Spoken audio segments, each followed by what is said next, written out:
Hey family, what's good? This is your girl. I am the Bronze Goddess, and I wanted to do this video, and this is, I think I'm calling it 2020, and I wanted to call it that because you can have 2020 and still have no vision.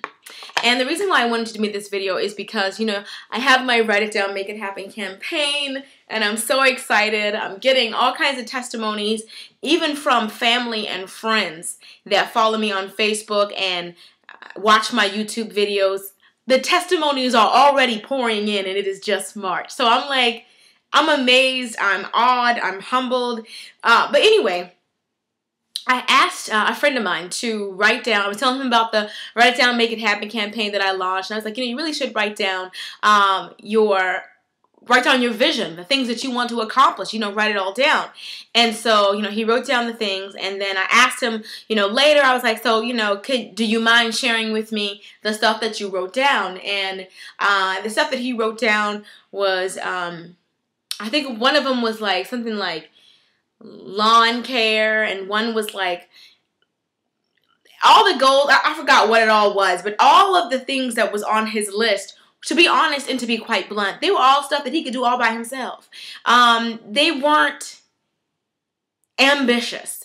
And I know that I'm not trying to tell somebody how to or what to pray for or how big to pray, but I do want to say that please realize that God is capable of doing so much more than getting your grass done this weekend or little simple things like that. I just felt like the person wasn't dreaming big enough. And I think when you serve a God that is capable of doing so much, you can dream bigger. I know this. Hopefully, I'm going to be able to rein it all in and give it to you guys. But let me give you an example. Say, for example, I'm going to use, for example, William and Harry, Prince William and Harry. Now, let's say I did that same thing, and I asked William and Harry to write down their goals, their dreams, their aspirations, and I asked them later, hey, William and Harry, what did you guys write down? And one of them said, I want $100 by Friday. And then the other one said that not right now, Yana. And the other one said that he wants to go back to school.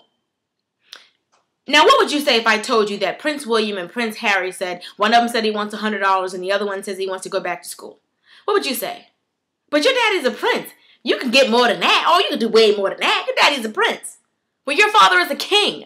You can do more than that. You can get bigger dreams than that. It's the same kind of thing. It's like, don't be trying to put God. And I think the reason why people are doing that is because you have this baby in a manger mentality. And I'm going to keep it real. I think you have this baby in a manger mentality. Every year we have this Christmas nativity scene, and this tiny little baby, Jesus in a manger, and you're thinking this small little God, this small little Jesus here is not going to grant all the things that you want. Is not capable.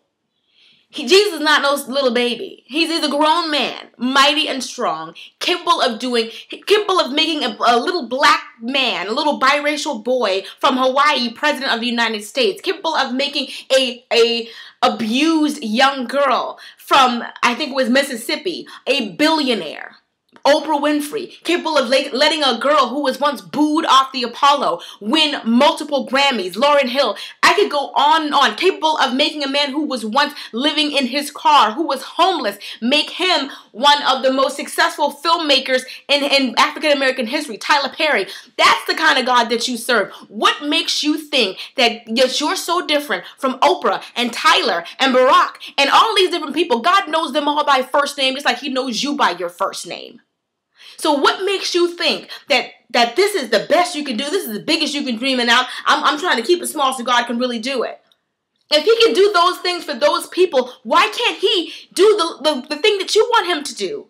You think you're the first person ever prayed for a husband? The first person ever prayed to go back to school? The first person that ever prayed for the job or a promotion? You're not the first person to do that. You're not going to. There's nothing that you can pray that is so big that God's going to say, I don't know about that.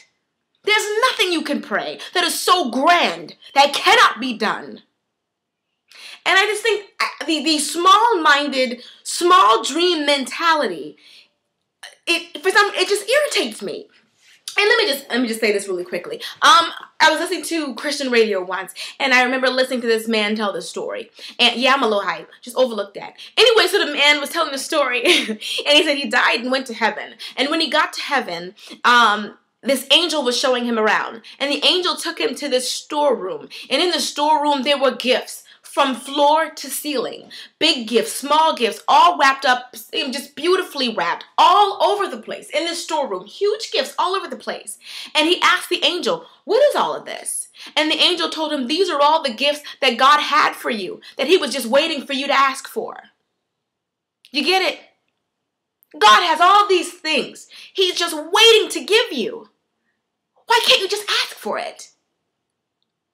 Anyway, and I just want to do that for some of you who, are embarking on this Write It Down, Make It Happen campaign with me, and you have these dreams, and you're scared to put what you really want. And I can say that because I was guilty. I went to culinary school to become a chef, but that was my plan B. That was my plan B because I thought my plan A was too grand. But I'm walking in it. And the first step to me getting to plan A is going to happen in July. I'll tell you more when I get there. But the point is, I was settling. I didn't ask God for what I really wanted. I asked him for a doable plan B. I can go to culinary school. I can get that done. I can see that happening. I can see that one. But the thing that I didn't see how I was going to get there, I didn't ask him for that. Not originally. But when I changed, and I did, he's making plan A possible. And so, I don't want to cry. But what I'm saying is, ask for plan A. Stop settling for B in life. Stop settling for plan B. And thinking that God can't do it. If Prince William and Harry can ask their father, who's a prince, why can't you ask your father who's a king?